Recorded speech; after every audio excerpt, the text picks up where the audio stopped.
मेरे प्यारे छात्रों, कैसे आप लोग? उम्मीद करते हैं कि एकदम मस्त होंगे। तो आज हम लोग पढ़ेंगे कि जब इलेक्ट्रिक डाइपोल को, मान लो ये इलेक्ट्रिक डाइपोल है, माइनस चार्ज प्लस चार्ज कुछ दूरी पर सेपरेटेड है, तो जब इसको यूनिफॉर्म इलेक्ट्रिक फील्ड में प्लेस करेंगे तो इस पे नेट फोर्स क्या होगा और नेट टॉर्क क्या होगा, है ना। दीजिए आज का star. Net force and net torque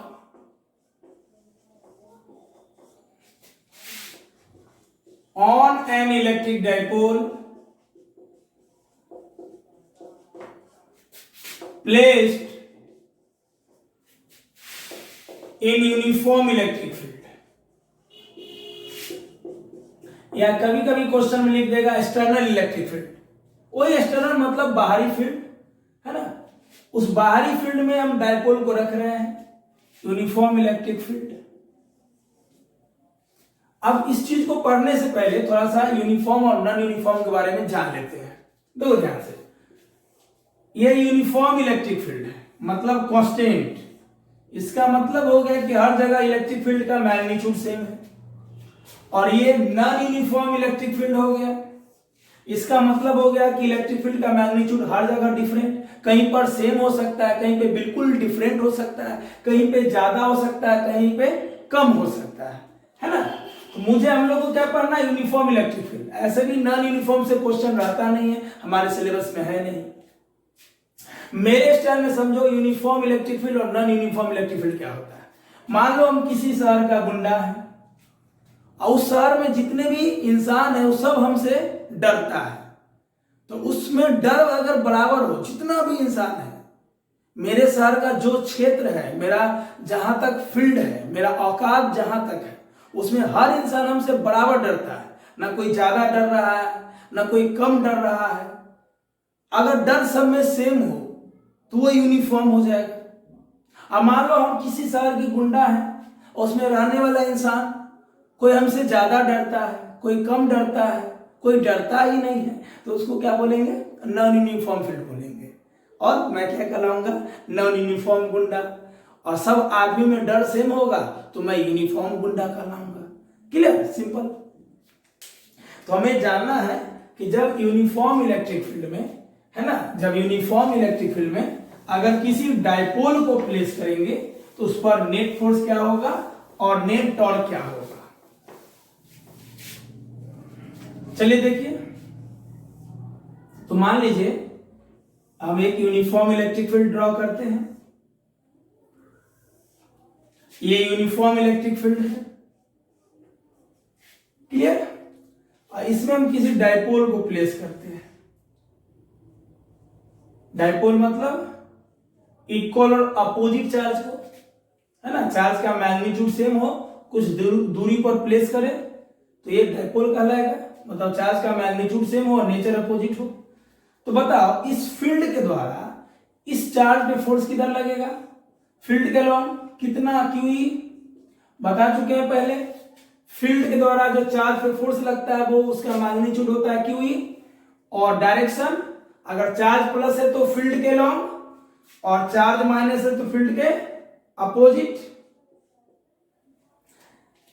अगर हम अलग अलग बात करें तो ये यूनिफॉर्म इलेक्ट्रिक फील्ड है, इसमें प्लस चार्ज को प्लेस करते हैं तो इस पे फोर्स किधर लगता है? फील्ड के लॉन्ग। और माइनस चार्ज पे फोर्स फील्ड के अपोजिट। क्लियर? उसी प्रकार जब हम डाइपोल को प्लेस किए तो इस फील्ड के द्वारा इस प्लस चार्ज पे फोर्स लगा फील्ड के लॉन्ग और माइनस चार्ज पे फील्ड के अपोजिट। तो बताइए नेट फोर्स क्या होगा? अगर हम इस फोर्स का नाम हम दे दें F1, इस फोर्स का नाम हम दे दें F2, तो नेट फोर्स क्या हो जाएगा? F1 plus F2। अब दोनों फोर्स का मैग्नीट्यूड इक्वल है और डायरेक्शन अपोजिट है, तो नेट वैल्यू क्या हो जाएगा? 0। तो जब किसी इलेक्ट्रिक डाइपोल को यूनिफॉर्म इलेक्ट्रिक फील्ड में प्लेस किए तो आप लोग क्या देखें? इस पर लगने वाला नेट फोर्स क्या है? 0। तो हम लोग बोल सकते हैं जब किसी डाइपोल को इलेक्ट्रिक फील्ड में, यूनिफॉर्म इलेक्ट्रिक फील्ड में एक्सटर्नल इलेक्ट्रिक फील्ड में प्लेस करेंगे तो उस पर लगने वाला फोर्स जीरो होगा। इसका मतलब है कि फोर्स जीरो है तो ये डाइपोल ट्रांसलेट नहीं करेगा, मूव नहीं करेगा, इसी पोजीशन पे रहेगा। तो यहां पे नोट क्या बनेगा, यहां पे नोट होगा when electric dipole is placed in uniform electric field, electric field को ई फील्ड से लिख सकते हैं, then net force acts on it, इस पे जो टोटल फोर्स लग रहा है is always equal to zero, अब देखो ध्यान से, ये नेट फोर्स जीरो कब होगा, जब फील्ड यूनिफॉर्म होगा, और जब फील्ड यूनिफॉर्म होगा तभी नेट फोर्स ऑलवेज जीरो होगा। अगर फील्ड नॉन यूनिफॉर्म होगा तो हो सकता है कि जीरो हो या नहीं हो, क्योंकि अगर नॉन यूनिफॉर्म फील्ड होगा तो कहीं पे फोर्स ज्यादा होगा, कहीं पे फोर्स कम होगा। क्यों? क्योंकि नॉन यूनिफॉर्म फील्ड होगा तो कहीं पे फोर्स, मतलब कहीं पे फील्ड का वैल्यू ज्यादा होगा तो फोर्स ज्यादा होगा, कहीं पे फील्ड का वैल्यू कम होगा तो फोर्स कम होगा। तो ये बात जो हम लोग लिखेंगे कि net force acts on it is always equal to zero, ये तब होगा जब फील्ड यूनिफॉर्म होगा, is always equal to zero. इसका मतलब क्या हो गया, इलेक्ट्रिक डाइपोल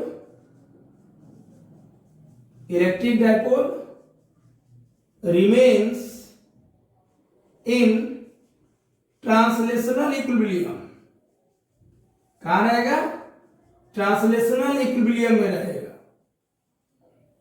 इक्विलिब्रियम मतलब बॉडी पर नेट फोर्स जीरो होना, मतलब बॉडी मूव नहीं करेगा, और जब नेट फोर्स जीरो हो, लगने वाला फोर्स जीरो हो, तो उसको हम लोग क्या बोलते हैं, ट्रांसलेशनल इक्विलिब्रियम। ऑब्जेक्टिव में काम आएगा, तो जल्दी से नोट करो। इसके बाद हम लोग नेट टॉर्क का बात करेंगे। चलिए, हो गया नेक्स्ट। अब नेट फोर्स तो जीरो आ गया, जिसके कारण डाइपोल ट्रांसलेशनल इक्विलिब्रियम में है। नेट टॉर्क के बारे में जानते हैं, कर लिए नोट, अच्छे से नोट्स बनाइए। अब है कैलकुलेशन ऑफ, इसी में टॉपिक है, स्टार मत दो, कैलकुलेशन ऑफ नेट टॉर्क कि टॉर्क क्या होगा। अब ध्यान से देखो, जब हम लोग फोर्स निकाल रहे थे, ध्यान से देखो, ये यूनिफॉर्म फील्ड है, डाइपोल को प्लेस किए, ये प्लस चार्ज, ये माइनस चार्ज, तो इस पर फोर्स लगा फील्ड के लॉन्ग QE, और इस पे फोर्स लगा फील्ड के अपोजिट डायरेक्शन में QE। अब ध्यान से देखो, नेट फोर्स तो जीरो है, बॉडी पर नेट फोर्स तो जीरो है, लेकिन जो फोर्स जीरो है वो अलोंग अ लाइन नहीं है, मतलब line of action of force एक नहीं है दोनों का। जैसे मान लो ये डाइपोल है, तो ऐसा नहीं है कि एक फोर्स इधर लग रहा है और एक फोर्स इधर लग रहा है। मान लो अगर ये बॉडी है, इसको दो आदमी खींच रहा है, एक दाएं और एक बाएं, तो बॉडी ना मूव करेगा ना रोटेट करेगा।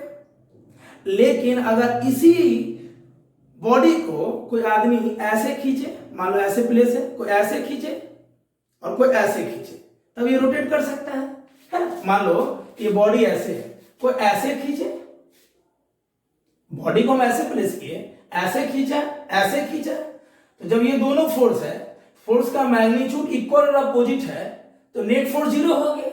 फोर्स का मैग्नीट्यूड इक्वल और अपोजिट, मैग्नीट्यूड इक्वल है और डायरेक्शन अपोजिट है, तो नेट फोर्स जीरो हो गया। ठीक है, तो इस कंडीशन में बॉडी ना मूव करेगा ना रोटेट करेगा। लेकिन अगर हम बॉडी को ऐसे करते, कोई मान लो बॉडी ऐसे खींच रहा है, कोई इंसान इसको ऐसे खींच रहा है, कोई ऐसे खींच रहा है, अभी भी नेट फोर्स जीरो है, यदि फोर्स का मैग्नीट्यूड सेम है और डायरेक्शन अपोजिट है। लेकिन अभी बॉडी रोटेट कर पाएगा। अब खुद देखिए, अपने आप पे प्रैक्टिकल कीजिए कि अगर किसी बॉडी को हम ऐसे रखें, कोई इंसान इसको ऐसे खींचा, कोई इंसान इसको ऐसे खींचा, ये ऐसे रोटेट कर जाएगा। तो रोटेशन का चांस कब बनता है? जब उस पर लगने वाला फोर्स अलोंग द लाइन ना हो, मतलब line of action of force एक ही लाइन में ना हो, अलग अलग हो। इसका line of action of force ऐसे है, इसका line of action of force ऐसे है। तो जब line of action of force same नहीं होगा तो वहां पे रोटेशन का चांस बन जाता है, और जब भी रोटेशन होगा टॉर्क उत्पन्न होगा, जब भी रोटेशन होगा टॉर्क उत्पन्न होगा। क्लियर? अब कहोगे सर फोर्स तो जीरो है, तब टॉर्क कैसे होगा? फोर्स के जीरो से मतलब नहीं है, फोर्स जीरो होने से मतलब नहीं है ना? फोर्स के अलोंग अ लाइन रहने से मतलब है।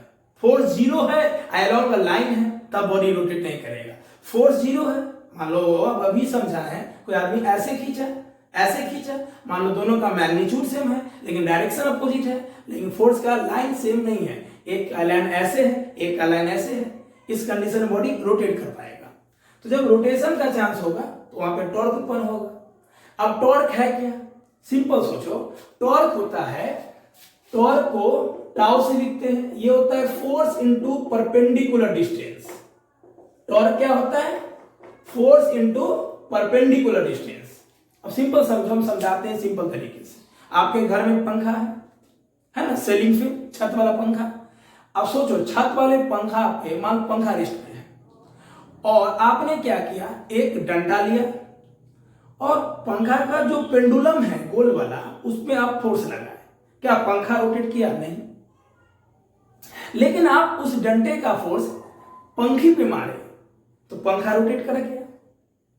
ध्यान से देखो, आपके घर में जो छत पे पंखा टंगा हुआ है वो रेस्ट में है, आपने डंडे से फोर्स लगाया, एक बार फोर्स बीच में लगाया पेंडुलम पर जो गोला गोल है, ठीक है, तो बॉडी रोटेट नहीं किया।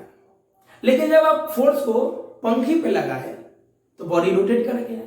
तो आप क्या देखें कि जिस समय फोर्स आप बीचों बीच लगाए, पेंडुलम पे लगाए, वो गोल वाले बॉडी पे लगाए तो बॉडी रोटेट नहीं किया, मतलब फोर्स सेंटर से पास कर गया। तो जब फोर्स यानी line of action of force centre से पास हो जाए, क्योंकि पंखा तो सेंटर के अबाउट ही रोटेट करता है, तो कोई भी बॉडी यदि सेंटर के अबाउट रोटेट करता है और आपका फोर्स सेंटर से ही पास हो जाए तो बॉडी रोटेट नहीं करेगा। 11th में पढ़ाया था ना रोटेशन में। लेकिन अगर सेंटर के परपेंडिकुलर डिस्टेंस पे आप फोर्स लगाओगे तो बॉडी रोटेट कर गया। अब घर में कर सकते हैं प्रैक्टिकल, बॉडी रोटेट कर गया। क्लियर? यानी सेंटर के परपेंडिकुलर डिस्टेंस पे फोर्स लगाओगे तो बॉडी रोटेट कर जाएगा। तो यहां भी वैसा ही होगा कि ये जो फोर्स है, ये फोर्स कहां से लग रहा है? एक्सिस ऑफ रोटेशन से लग रहा है, सेंटर से लग रहा है। अब ये प्रैक्टिकल कर रहे हैं। अभी तो समझ गए रफ में कि टॉर्क क्यों हो रहा है, टॉर्क क्यों निकालना है, क्योंकि ये दोनों फोर्स जो है उसका line of action of force same नहीं है। और जब line of action of force same नहीं रहेगा तो बॉडी क्या कर पाएगा? रोटेट कर पाएगा। चलिए अब अच्छे से निकालते हैं। चलिए, तो ये है यूनिफॉर्म इलेक्ट्रिक फील्ड, ठीक है। चलिए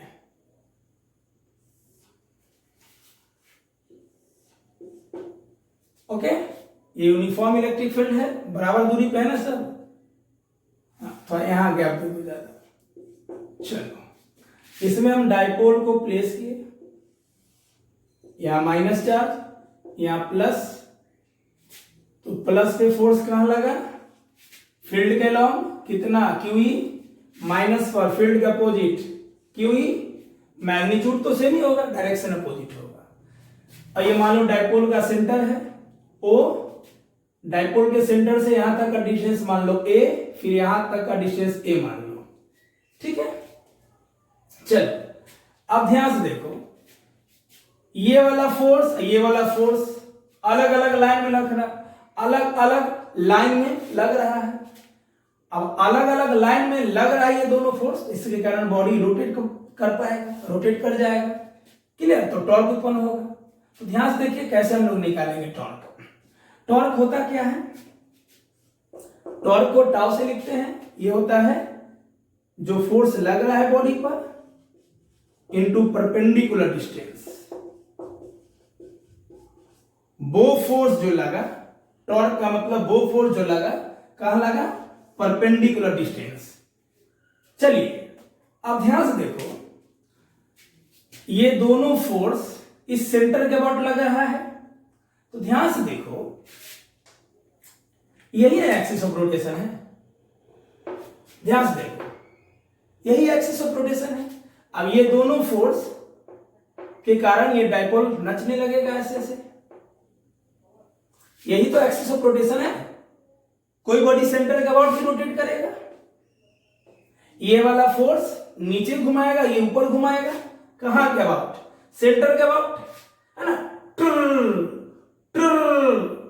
ऐसे घूमेगा, ये हो गया सेंटर, ये फोर्स इसको घुमाएगा, घुमाता रहेगा। क्लियर? अब ध्यान से देखो, तो अगर हम इस लाइन को बढ़ा दें तो ये हो गया एक्सिस ऑफ रोटेशन। और एक्सिस ऑफ रोटेशन कुछ ऐसा ही होता है ना, मान लो किसी भी बॉडी में जैसे पंखा रोटेट कर रहा है, एक्सिस ऑफ रोटेशन, बोर्ड के कंडीशन में एक्सिस ऑफ रोटेशन ऐसे हो जाएगा, तो ये एक्सिस ऑफ रोटेशन का लाइन है। क्लियर? और ये फोर्स का लाइन है, तो ये जो डिस्टेंस होगा, ये जो डिस्टेंस होगा, यही ना परपेंडिकुलर डिस्टेंस होगा, क्योंकि परपेंडिकुलर डिस्टेंस क्या होता है, परपेंडिकुलर डिस्टेंस होता है डिस्टेंस बिटवीन, परपेंडिकुलर डिस्टेंस क्या होता है, distance between centre of mass या axis of rotation, axis of rotation and force. Perpendicular distance कहां से लेते हैं, एक्सिस ऑफ रोटेशन से लेकर फोर्स तक, दोनों के बीच का ये होता है डिस्टेंस। तो ध्यान से देखो हम कैसे निकालेंगे, ये परपेंडिकुलर डिस्टेंस है, कितना होगा, तो ये इलेक्ट्रिक डाइपोल फील्ड के साथ, ये भी तो फील्ड ही है, ये लाइन फील्ड को ही तो रिप्रेजेंट कर रहा है, फील्ड ही तो है, एक्सिस ऑफ रोटेशन का लाइन भी बोल सकते हो, फील्ड का भी लाइन है।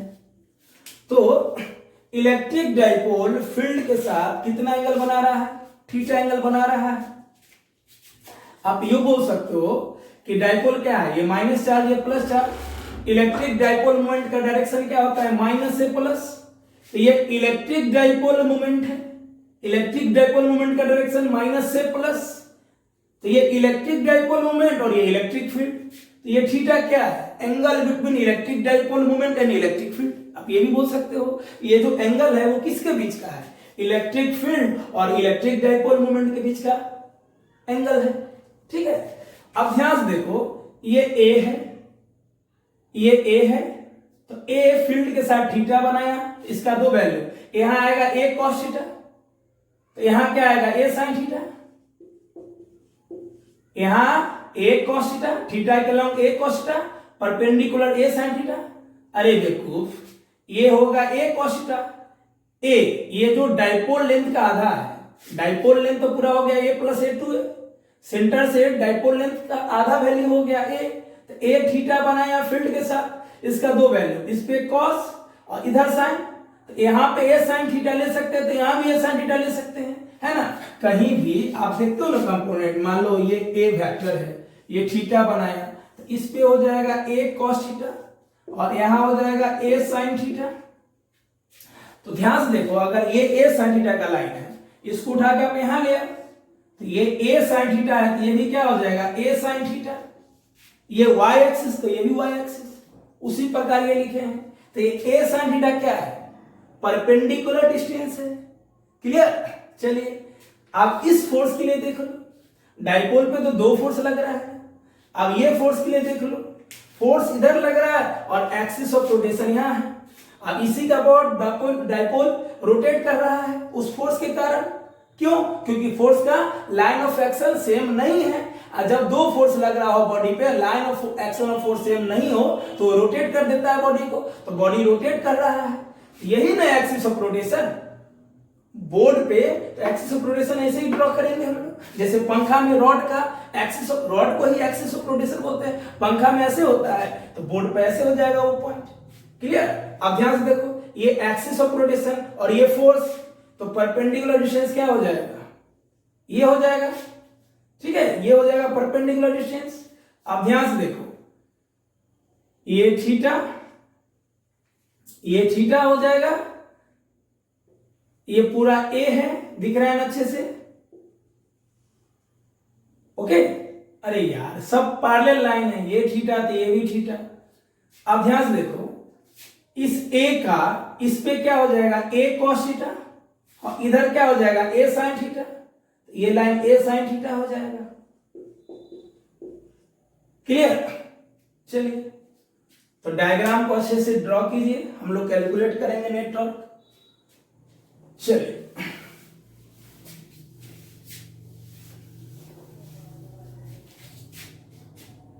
क्लियर है? बताओ नेट टॉर्क क्या हो जाएगा, यहां से लिखते हैं, net torque acting on an dipole, इस फोर्स के द्वारा जो सेंटर के अबाउट लग रहा है उसका नाम हम टाउ1 दे देते हैं, और इस फोर्स के द्वारा जो टॉर्क उत्पन्न हो रहा है सेंटर के अबाउट जो लग रहा है उसका नाम हम टाउ2 दे देते हैं। ठीक है, तो टॉर्क होता क्या है, वो फोर्स जो लगा, टॉर्क क्या होता है, वो फोर्स जो लगा, तो फोर्स का वैल्यू क्या है, क्यू ई, कहां लगा, परपेंडिकुलर डिस्टेंस पे लगा, तो परपेंडिकुलर डिस्टेंस क्या है, ए साइन थीटा। सिंपल, टॉर्क का मतलब वो फोर्स जो लगा, कहां लगा, परपेंडिकुलर डिस्टेंस पे लगा, फोर्स लगा क्यू ई, कहां लगा, परपेंडिकुलर डिस्टेंस पे, और परपेंडिकुलर डिस्टेंस कहां से लेंगे, सेंटर से लेंगे, सेंटर ऑफ मास से लेंगे। चलिए फिर इस फोर्स के लिए टॉर्क क्या होगा, तो टॉर्क क्या होता है, वो फोर्स जो लगा, वो फोर्स जो लगा कहां लगा, परपेंडिकुलर डिस्टेंस पे लगा, तो क्या है परपेंडिकुलर डिस्टेंस, ए साइन थीटा। अब ध्यान से देखो, यहां पे बोलोगे सर दोनों को जोड़ कैसे दिए, टॉर्क तो वेक्टर क्वांटिटी है, तो देखते हैं अगर दोनों सेम डायरेक्शन में तो जुटेगा, नहीं तो कुछ और होगा। ध्यान से देखो,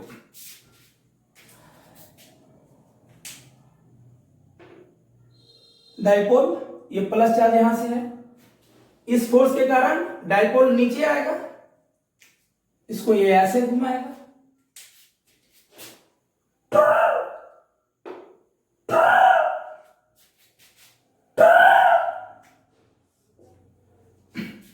मतलब इस फोर्स के द्वारा डाइपोल क्लॉकवाइज में रोटेट हो रहा है, इस फोर्स के द्वारा भी टॉर्क क्लॉकवाइज में, मतलब रोटेशन क्लॉकवाइज में, तब होना चाहिए।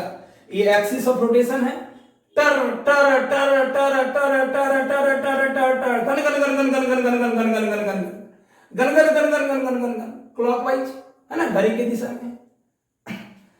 ये डाइपोल है, ये फोर्स है, तो ये वाला फोर्स क्या चाहेगा, बॉडी को नीचे लाना। सिंपल सोचो ना, तुम इस बॉडी को यहां पकड़े हुए हो तो कहां लाना चाहोगे, नीचे, तो यहां वाला फोर्स ऊपर है ना, टर टर टर टर टर टर टर टर गन गन गन गन गना क्लॉकवाइज में होगा, तो दोनों टॉर्क क्लॉकवाइज में, तो दोनों जोड़ देंगे, तो क्या होगा, नेट टॉर्क, दोनों को जोड़ेंगे तो क्या हो जाएगा, 2QE A साइन थीटा। ठीक है, दोनों को जोड़ के ये होगा। आप एक काम करो, ए को पहले लिख दो और ई को बाद में लिख दो, ठीक है ना, ये अभी रहने दो, इसको ऐसे भी लिख सकते हैं 2AQE साइन थीटा। अब ध्यान से देखो, 2AQ क्या है, डाइपोल मोमेंट।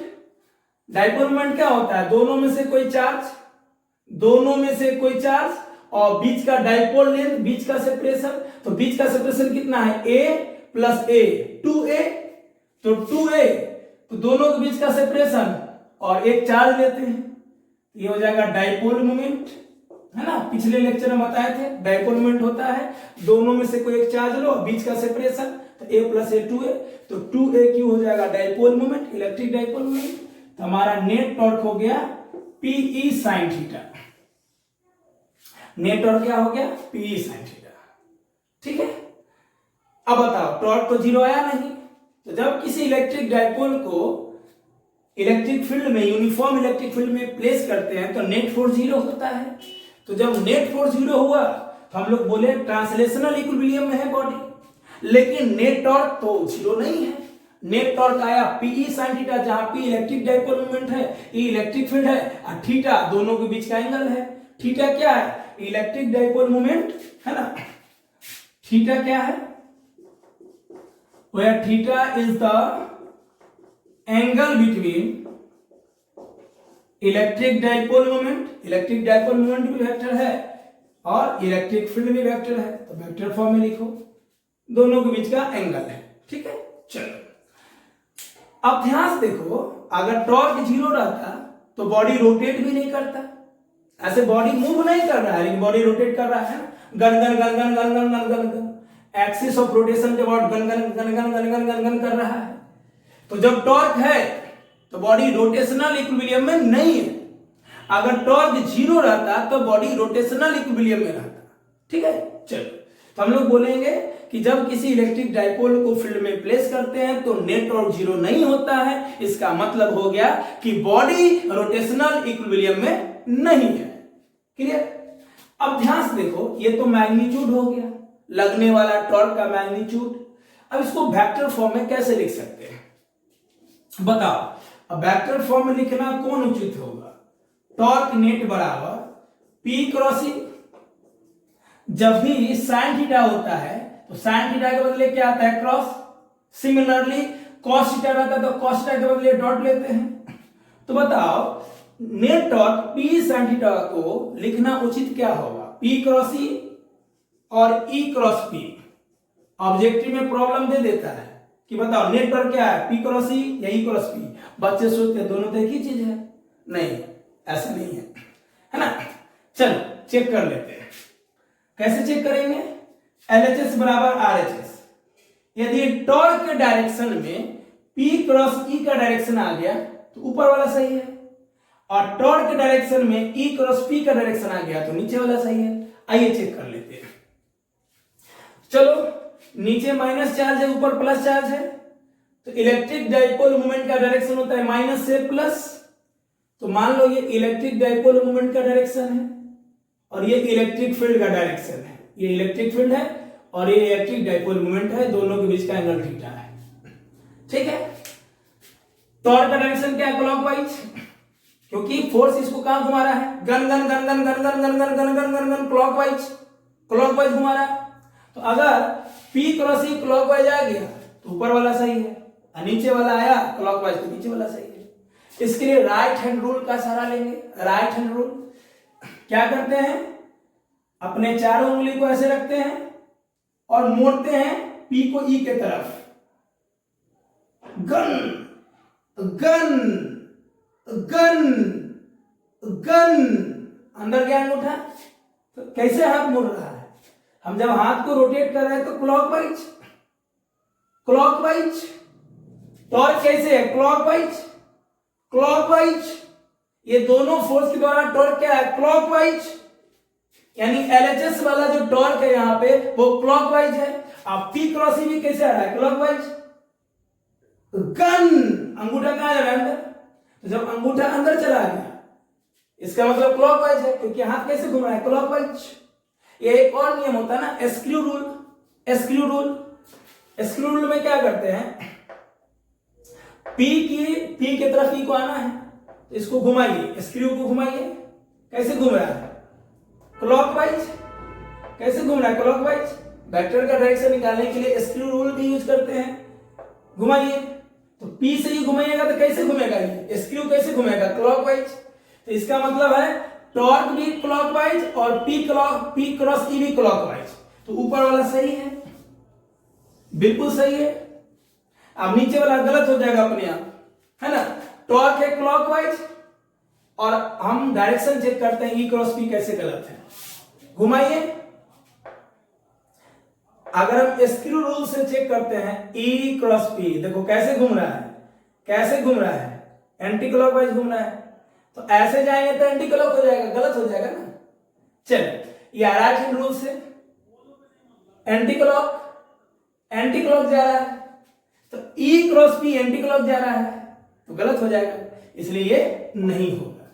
ओके, चलो जल्दी से नोट कर लो।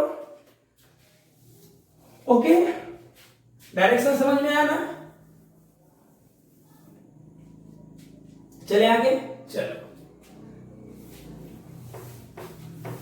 अब है कि टॉर्क का वैल्यू मैक्सिमम कब होगा, मिनिमम कब होगा, दैट मीन जीरो कब होगा। क्लियर? तो जल्दी से देखिए, केस 1 है ना, व्हेन थीटा बराबर 90 degree, that means P perpendicular to E, यानी इलेक्ट्रिक डाइपोल मोमेंट और इलेक्ट्रिक फील्ड परपेंडिकुलर हो एक दूसरे के। ठीक है, तो देखिएगा इसमें टॉर्क मैक्सिमम आएगा। ठीक है, इसका मतलब क्या हुआ, टॉर्क का वैल्यू कितना आया था, PE sin थीटा मैग्नीट्यूड, अगर ये दोनों 90 डिग्री होगा एक दूसरे का तो sin 90, sin 90 कितना होता है 1, तो आ गया P। तो जब टॉर्क नेट का वैल्यू हम लोग निकाले तो ये कितना आ गया PE, और यही वैल्यू मैक्सिमम होगा, ये वैल्यू क्या होगा, मैक्सिमम होगा। क्लियर? डायग्राम से देखते हैं। अब ध्यान से देखो, ये इलेक्ट्रिक फील्ड का डायरेक्शन है, ये इलेक्ट्रिक फील्ड का डायरेक्शन है, डाइपोल को इसके परपेंडिकुलर प्लेस करना है। तो मान लो ऊपर प्लस चार्ज, नीचे minus charge, electric dipole moment का डायरेक्शन माइनस से प्लस। तो बताओ, electric dipole moment y column, field x column, 90 degree हो गया। ये इसको उल्टा भी प्लेस कर सकते हैं। क्लियर? अब अंतर क्या होगा, ये 90 डिग्री हो जाएगा, ये 270 डिग्री हो जाएगा। साइन 90 1 होता है, साइन 270 -1 होता है, साइन दोनों पे मैक्सिमम होता है ना, वैल्यू तो 1 ही होता है ना। इसका मतलब है कि टॉर्क मैक्सिमम होगा या तो 90 डिग्री पे या 270 डिग्री पे होगा। क्लियर? बस डायरेक्शन बदल जाएगा। जब 90 डिग्री पे रखेंगे तो डाइपोल मोमेंट का डायरेक्शन y कॉलम होगा, और 270 पे रखेंगे तो डाइपोल मोमेंट का डायरेक्शन नेगेटिव y में होगा। लेकिन दोनों ही केस में टॉर्क मैक्सिमम होगा PE। क्लियर? यानी हम बोलेंगे टॉर्क का मैक्सिमम वैल्यू कितना डिग्री पे होगा, 90 डिग्री। इसका मतलब क्या हो गया कि डाइपोल मोमेंट और इलेक्ट्रिक फील्ड एक दूसरे के परपेंडिकुलर रहेंगे। क्लियर? चलो जल्दी नोट करो। अब इसका केस 1 केस 2 देखेंगे। केस 1 तो हो गया, केस 2 और केस 3 देखेंगे। क्लियर? चलो ये दोनों मजेदार है। केस 2, जब थीटा 0 हो, that means electric dipole moment parallel to electric field. और केस 3 हम लोग ले लेंगे जब थीटा 180 डिग्री हो, दैट मीन्स P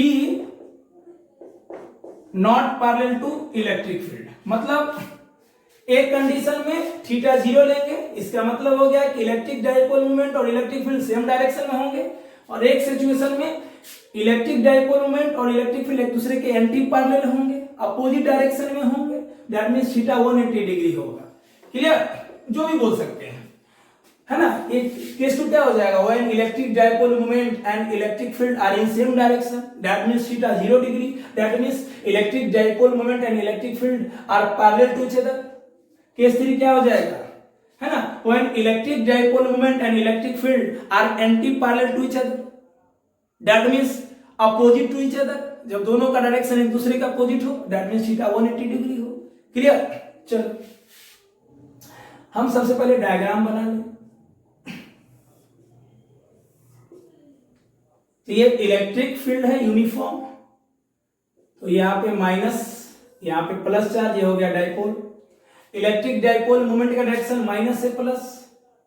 तो ध्यान से देखो, जब डाइपोल को हम ऐसे प्लेस करेंगे तो इलेक्ट्रिक डाइपोल मोमेंट और फील्ड दोनों सेम डायरेक्शन में है।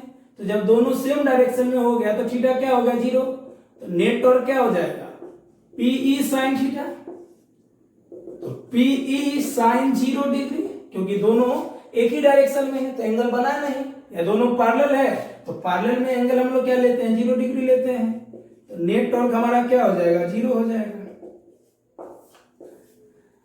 अब यहां देखो ध्यान से, इलेक्ट्रिक डाइपोल मोमेंट को इसके अपोजिट डायरेक्शन में रखना है, इधर प्लस रख दो और इधर माइनस रख दो। आप देखो दोनों एक दूसरे के एंटी पैरेलल हो गया, अपोजिट हो गया, मतलब थीटा कितना हो गया 180। तो टॉर्क नेट हमारा क्या हो जाएगा PE साइन 180, साइन 0 पे भी 0, साइन 180 पे भी 0। तो दोनों ही केस में यानी इलेक्ट्रिक डाइपोल मोमेंट का डायरेक्शन और फील्ड का डायरेक्शन सेम हो तो भी टॉर्क 0 होगा। क्लियर? और जब इलेक्ट्रिक डाइपोल मोमेंट और फील्ड का डायरेक्शन अपोजिट होगा तो भी टॉर्क 0 होगा। मतलब इस कंडीशन में भी इक्विलिब्रियम है, इक्विलिब्रियम हो गया ना, टॉर्क 0 है, मतलब बॉडी पे नेट फोर्स तो 0 ही था पहले से। आप डाइपोल को किसी भी कंडीशन में प्लेस करो फोर्स तो 0 ही हो गया। यहां देख लो, इस पे फोर्स इधर लगेगा QE, इस पे फोर्स इधर लगेगा QE। अब दोनों फोर्स का मैग्नीट्यूड सेम है, डायरेक्शन अपोजिट है, तो नेट फोर्स क्या हो गया 0। यहां भी देख लो, इस पे फोर्स लगेगा इधर QE, इस पे फोर्स लगेगा इधर QE। यहां भी दोनों फोर्स का मैग्नीट्यूड सेम है, डायरेक्शन अपोजिट है, तो यहां भी नेट फोर्स 0 हो गया। तो ये भी कंडीशन इक्विलिब्रियम का हो गया। तो बताओ दोनों केस में इक्विलिब्रियम है, दोनों नेट टॉर्क 0 है।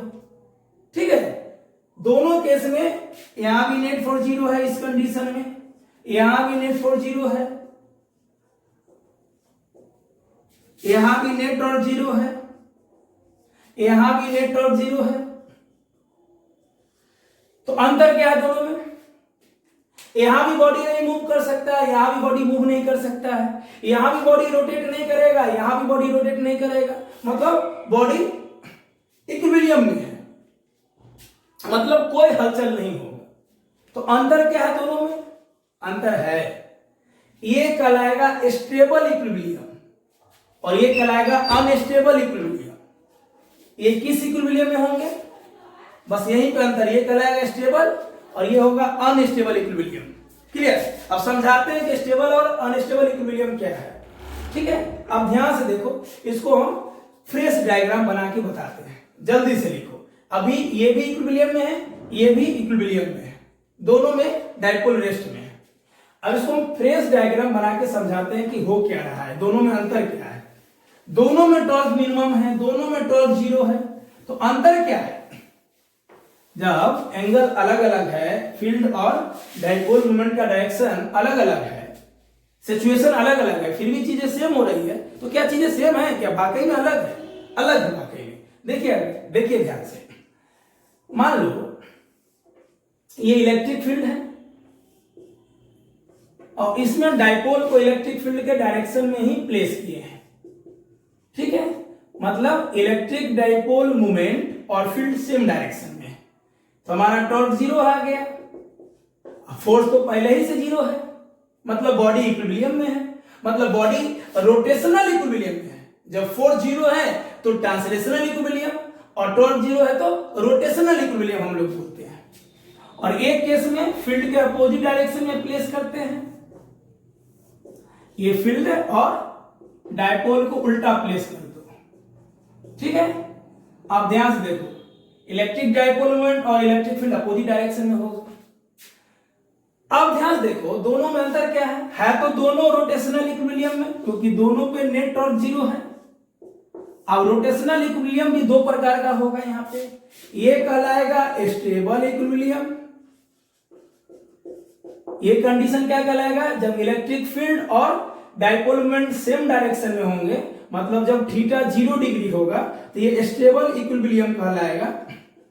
और जब इलेक्ट्रिक फील्ड के अपोजिट इलेक्ट्रिक डाइपोल मोमेंट होगा, मतलब जब थीटा दोनों के बीच में 180 डिग्री होगा, तो ये कहलाएगा अनस्टेबल इक्विलिब्रियम। क्या कहलाएगा ये?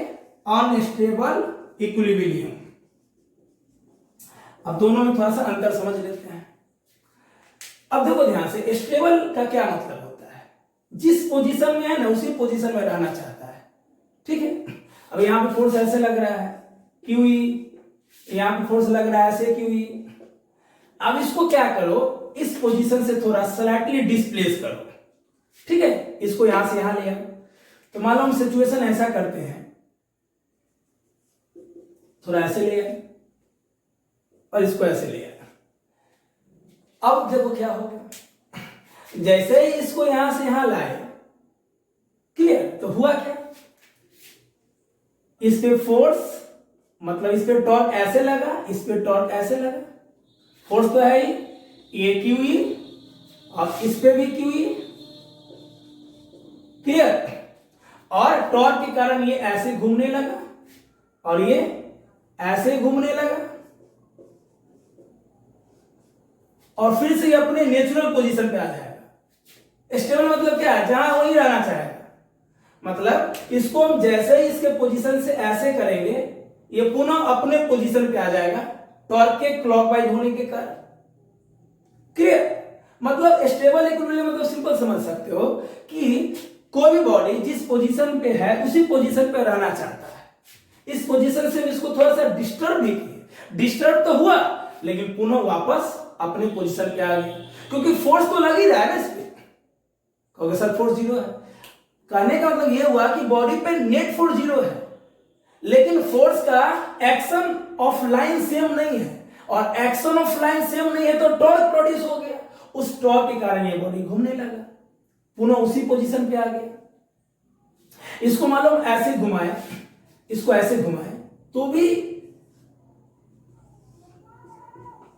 अब देखो क्या होगा, अब ऐसे टॉर्क हो जाएगा, अब एंटी क्लॉक घूमने लगेगा, ये गन अपने पोजीशन पे पहुंच जाएगा।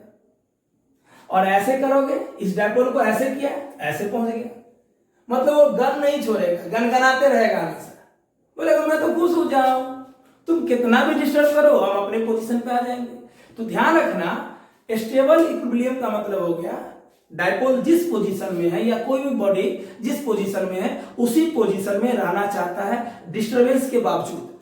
डिस्टर्ब किया वापस आ गया, डिस्टर्ब किया वापस आ गया, डिस्टर्ब किया यहां से यहां लाए फिर वापस पहुंच गया, ठीक है। अनस्टेबल में क्या होगा, अब देखो प्लस से फोर्स ऐसे लगता है, माइनस से फोर्स ऐसे लगता है, ठीक है। अब इसको थोड़ा सा घुमा, इसको थोड़ा सा घुमा दो अपने पोजीशन से, ठीक है। तो माइनस से फोर्स ऐसे लगा क्यू ई, अब प्लस से फोर्स ऐसे लगा क्यू ई। अब क्या हुआ, ये जो इसको जब ऐसे हम घुमाए ना, ये घूमने ही लगा, अपने पोजीशन पे नहीं आया, है ना। अब इस पे टॉर्क ऐसे हो गया, इस पे टॉर्क ऐसे हो गया, जैसे ऐसे डिस्प्लेस किया घूमने लगा, ऐसे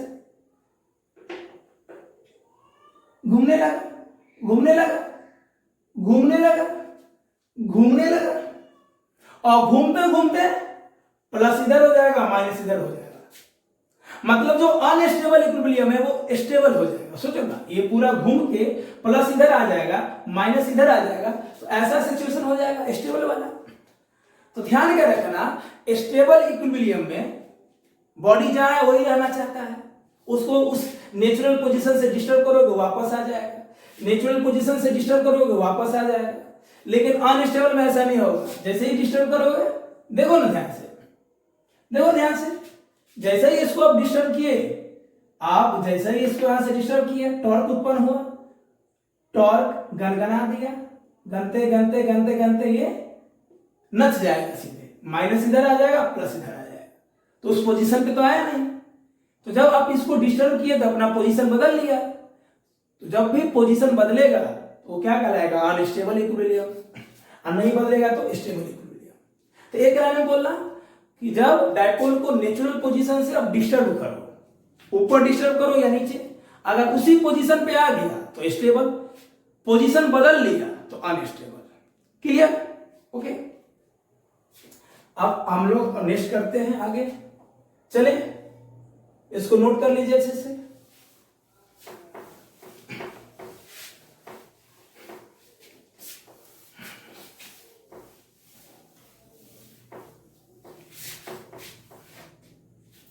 नेक्स्ट क्वेश्चन है ना, बोर्ड में भी क्वेश्चन आता है कि ध्यान से देखो, ये इलेक्ट्रिक फील्ड है, यूनिफॉर्म इलेक्ट्रिक फील्ड है ये, ठीक है। और यूनिफॉर्म इलेक्ट्रिक फील्ड में हम किसी डायपोल को स्लाइटली डिस्प्लेस किए, मतलब थोड़ा सा डिस्प्लेस करके छोड़ दिए, ठीक है। ये मान लो सेंटर है, ये ए है, ये ए है, ये थीटा है, तो इसको यदि तुम थोड़ा सा डिस्प्लेस करके छोड़ दोगे, छोटा सा एंगल पे थोड़ा सा डिस्प्लेस करके छोड़ दोगे, तो ये एसएचएम करने लगेगा, है ना। तो पूछ रहा है कि उस एसएचएम का टाइम पीरियड क्या होगा। Okay, when an electric dipole, when an electric dipole displace या is displaced, is slightly displaced from stable equilibrium, from stable equilibrium, then it performs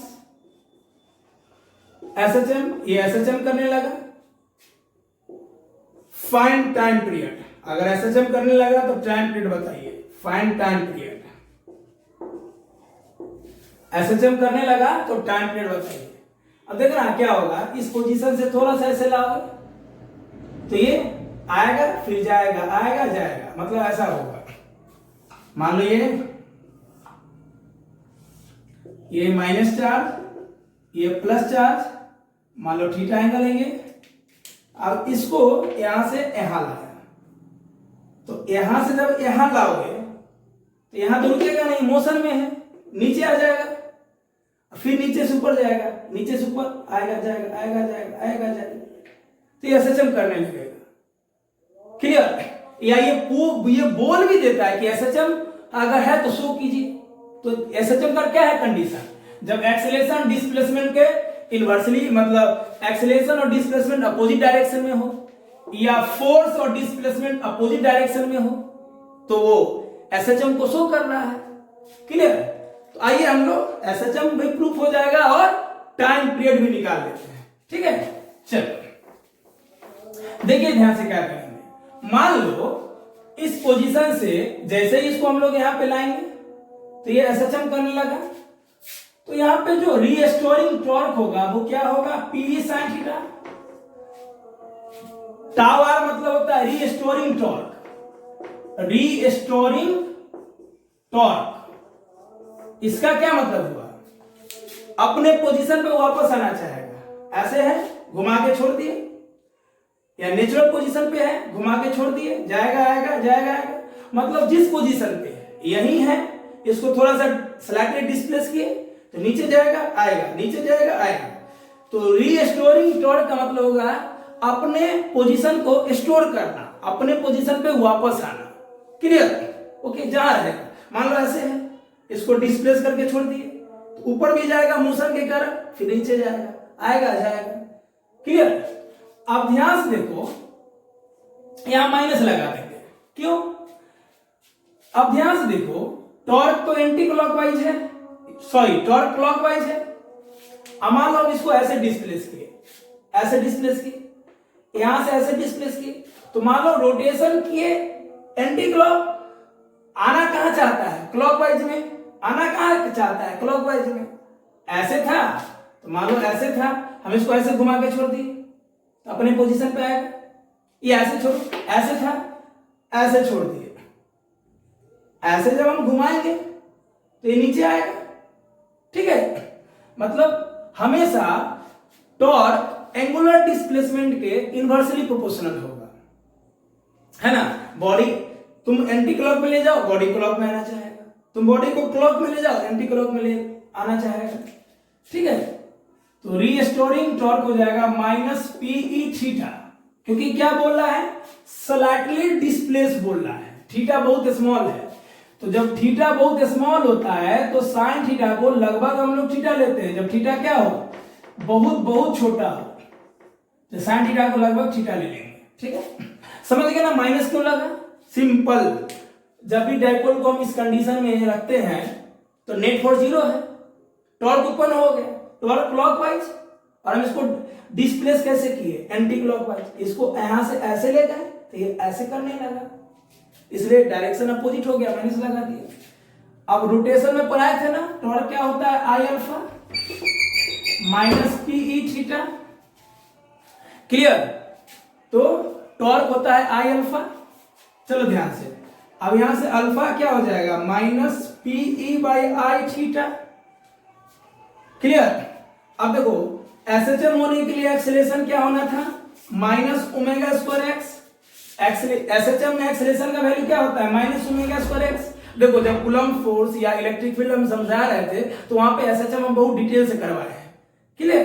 पीछे जाके देख लीजिए कूलम्ब फोर्स पे जो भी हम लेक्चर नंबर 6 से 10 लिए हैं, लेक्चर नंबर आप 8 देख लीजिए, उसमें एसएचएम का पूरा जानकारी दिए हैं।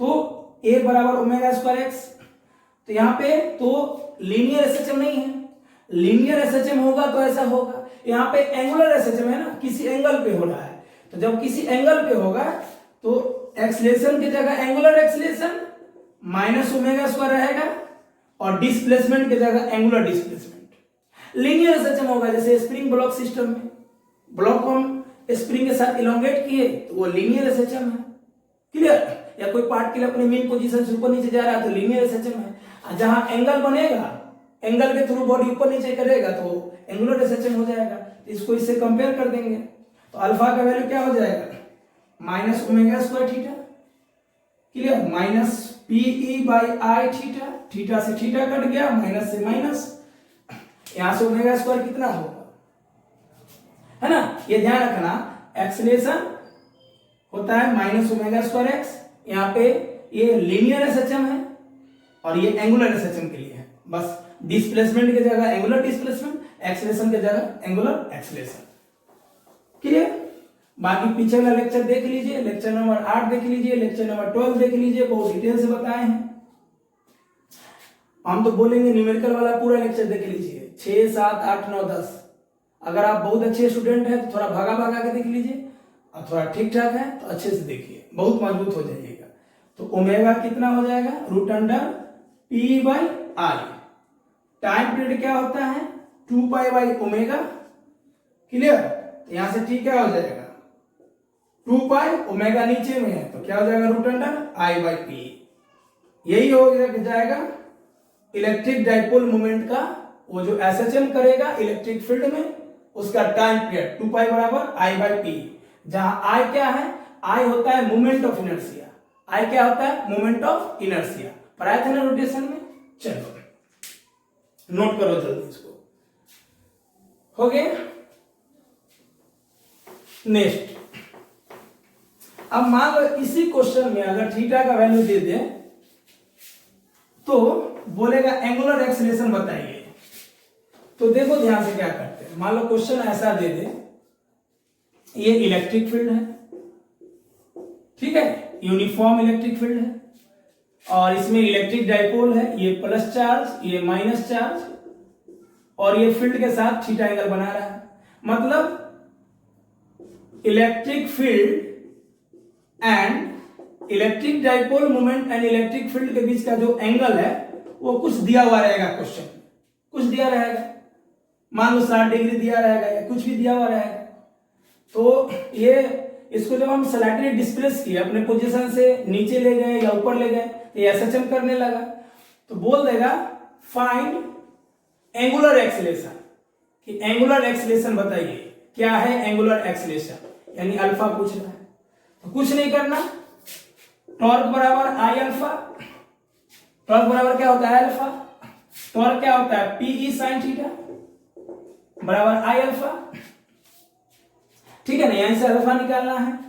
अब आई का वैल्यू क्या होता है, मोमेंट ऑफ इनर्शिया। मान लो चार्ज है तो मास भी होगा, यहाँ पे एम ले लो, यहाँ भी एम ले लो, चार्ज इक्वल तो मास भी इक्वल, ये सेंटर हो गया, सेंटर से ए डिस्टेंस, तो मोमेंट ऑफ इनर्शिया क्या होता है, mass into square of distance, तो m और यहां से कितना डिस्टेंस a स्क्वायर, फिर इसके लिए m a स्क्वायर क्या हो जाएगा 2ma स्क्वायर।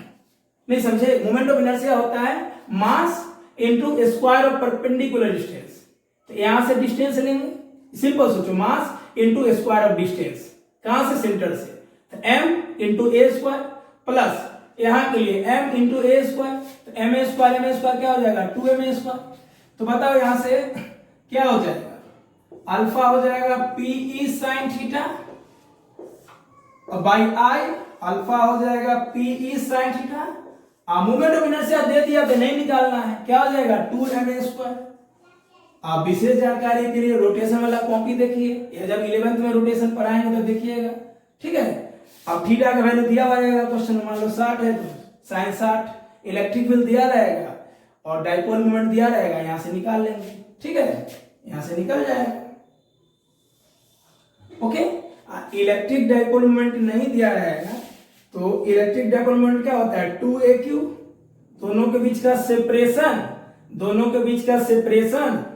दोनों में से कोई एक चार्ज, तो अल्फा बराबर p की जगह बाय 2ma²। तो 2 से 2 कट जाएगा, a से a भी कट जाएगा। अरे डाइपोल मोमेंट का वैल्यू पुट कर दिए, अब क्या बचेगा वैल्यू बताओ। अब जो वैल्यू हमारा हो जाएगा वो हो जाएगा QE sin theta by ma, 2 से 2 कट गया, a से कट गया, यही हमारा आंसर हो जाएगा। अब वैल्यू पुट करेंगे, चार्ज का, इलेक्ट्रिक फील्ड का, थीटा का, मास दिया जाएगा और a क्या है यहाँ पे, सेंटर से यहां तक का डिस्टेंस, मतलब डाइपोल लेंथ का आधा, नोट कीजिए, ठीक है। मोमेंट ऑफ इनर्शिया समझ में आया। मोमेंट ऑफ इनर्शिया क्या होता है, सेंटर से इस मास का डिस्टेंस a है, इस मास का डिस्टेंस a है, दो मास है तो दो बार लिख देंगे ma² प्लस ma², 2ma², ठीक है। चलो नेक्स्ट, तो मान लो इसमें, इस क्वेश्चन में एक इक्विलेटरल ट्रायंगल है, यहां माइनस चार्ज और यहां +2q चार्ज है, ये सेपरेशन a बोल रहा है कि सिस्टम का नेट इलेक्ट्रिक डाइपोल मोमेंट या रिजल्टेंट डाइपोल मोमेंट, या ऐसे लिख देगा find electric dipole moment of this combination लिख देगा। अब ध्यान से देखो, ये तो कॉम्बिनेशन बना ही नहीं डाइपोल का। अब यहां देखो, ये माइनस यहां प्लस है, तो नेचर तो अपोजिट है, माइनस प्लस नेचर अपोजिट है, माइनस प्लस नेचर अपोजिट है, लेकिन मैग्नीट्यूड इक्वल नहीं है, तो नहीं बन सकता है क्वेश्चन। थोड़ा सा बुद्धि लगा देंगे तो बन जाएगा। यहां +q और +q में इसको तोड़ लो, अब क्या होगा, माइनस प्लस बन गया डाइपोल, माइनस प्लस बन गया डाइपोल। अब बताओ इलेक्ट्रिक डाइपोल मोमेंट का डायरेक्शन माइनस से प्लस, इसके लिए माइनस से प्लस ऐसे जाएगा, इसके लिए माइनस से प्लस ऐसे जाएगा, है ना। ये भी P दोनों वेक्टर है, सेम एंगल पे, ये 60 तो ये भी हो जाएगा 60, ये भी हो जाएगा 60, है ना, सिंपल। अब तो बन गया डाइपोल, 2q को तोड़ दिए q में, तो एक सिस्टम दूसरा सिस्टम, इलेक्ट्रिक डाइपोल मोमेंट का डायरेक्शन माइनस से प्लस, इसका डायरेक्शन ऐसे, इसका डायरेक्शन ऐसे, और दोनों के बीच का एंगल 60, ये 60 तो ये भी 60। अब बताओ जब दो वेक्टर 60 डिग्री पे हो तो रिजल्टेंट का मैग्नीट्यूड कैसे निकालते हैं, वेक्टर के फॉर्म में चले जाओ, √a² b² 2ab cos 60 degree, clear हो जाएगा। और वेक्टर को बेहतर करने के लिए लेक्चर नंबर 12 देखिए, या उससे पहले कूलम्ब्स लॉ पे जो हम लेक्चर नंबर 6, 7, 8 बताए थे उसको देख लीजिए, क्लियर। तो बताइए, एक ट्रिक भी बताए थे कि जब दो वेक्टर सेम हो, दोनों वेक्टर का मैग्नीट्यूड सेम हो और बीच का एंगल कुछ हो, तो क्या बताए थे, ट्रिक लगाइए 2p cos θ/2, तो 2p थीटा कितना है 60/2 क्या हो जाएगा 30, तो 2p cos 30 कितना √3/2, 2 से 2 कट गया, बच गया कितना √3p।